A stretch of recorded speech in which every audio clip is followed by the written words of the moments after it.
Hello friends, welcome back to our channel. Aji ami paluhi sabole the world famous Lotus Temple. Jitu located ase Kalkaji Mandiror osor. So ami etia Kalkaji Mandiror metro di ami etia bahirle ulai. So etu etia yar efale gole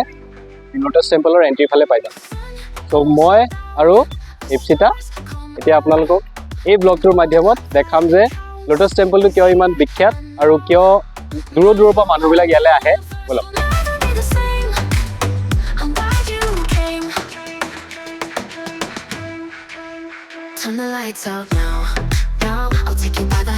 লাইনটো অকমান expected বেছিয়ে দীঘল এইটো চব আধা ঘণ্টামান লাগিব সোমাবলৈ টিকেট নাই টিকেট মানে তেনেকৈ ল'ব নালাগে ফ্ৰী হয় এণ্ট্ৰি পদুম মন্দিৰ হৈছে ভাৰতৰ নতুন দিল্লীত অৱস্থিত এক বাহাই ৰিলিজনৰ প্ৰাৰ্থনা ঘৰ এইটো 1986 চনৰ ডিচেম্বৰত সম্পূৰ্ণ হৈছিল ভিতৰলৈ জোতা নিবলৈ নিদিয়ে এনেকৈ পিন্ধি যাবলৈ নিদিয়ে চ' বেগ এটা বেগটোত ধুনীয়াকৈ আমি জোতা তুলিছোঁ জোতাখিনি জমা কৰোঁ আৰু ভিতৰলৈ পদুম মন্দিৰ বিভিন্ন ধৰ্মৰ লোকসকলৰ বাবে এক মুখ্য আকৰ্ষণ হৈ পৰিছে ভৱনটো তিনিটা গোটত সঞ্চিত হৈ 9টা ফাল গঠন কৰিবলৈ 27টা মুক্ত থিয় মাৰ্বল পৰিহিত পাহিৰে গঠিত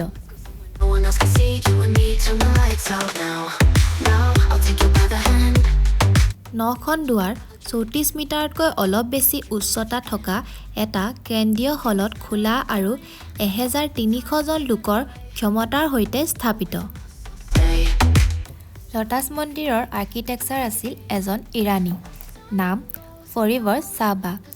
যি এতিয়া কেলিফৰ্ণিয়াৰ লা জোলাত বাস কৰে যেতিয়া আমি এণ্ট্ৰি কৰিম এই এণ্ট্ৰি ফালেও কিউ আছে এটা লম্বা লাইন আছে চ' ভিতৰত ফটোগ্ৰাফী আৰু ভিডিঅ'গ্ৰাফী এলাউড নাই সেইটো কাৰণে আমি ভিতৰত কি আছে কি নাই এইটো আমি ভিতৰৰ পৰা আহি আপোনালোকক জনাই আছোঁ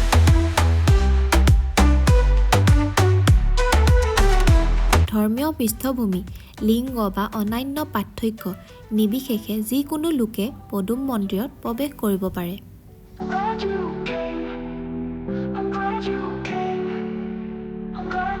পদুম মন্দিৰে অসংখ্য বঁটা লাভ কৰিছে বহুতো বাতৰি কাকত আৰু আলোচনী প্ৰবন্ধত স্থান পাইছে কেৱল বাহাই ৰিলিজনেই নহয়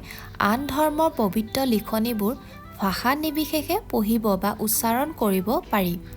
আনহাতে উপদেশ বক্তৃতা বা পুঁজি সংৰক্ষণ কৰাটো নিষিদ্ধ ফ্ৰেণ্ডছ আমি ভিতৰৰ পৰা আহিলোগৈ আৰু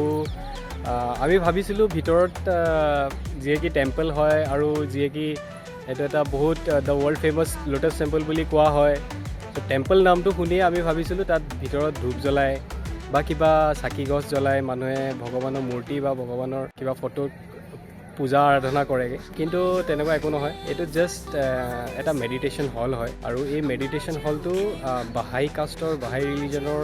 মানুহে স্থাপনা কৰিছিলে আৰু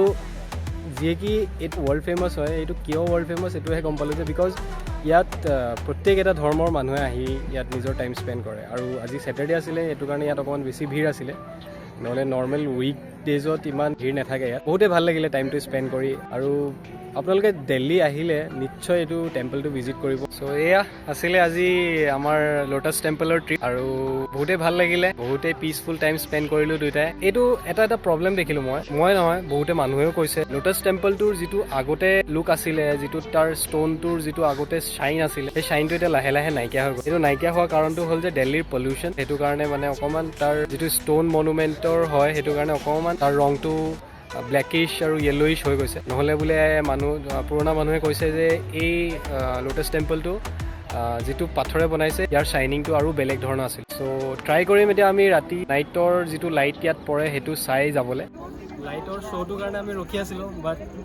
গম পালোঁ যে ইয়াত লাইটৰ শ্ব'টো মানুহবিলাক ওলাই যোৱাৰ পিছতহে মানে লাইটটো লগায়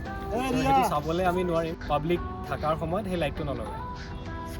ভাল লাগিলে আমাৰ এই ব্লগটো আমি বেছি দীঘলীয়া নহ'লে আৰু যিমানটো পাৰোঁ সিমানটো আমি দেখালোঁ আমাৰ ওচৰত টাইমো নাছিলে আমি পিছবেলা ওলাইছিলোঁ কাৰণে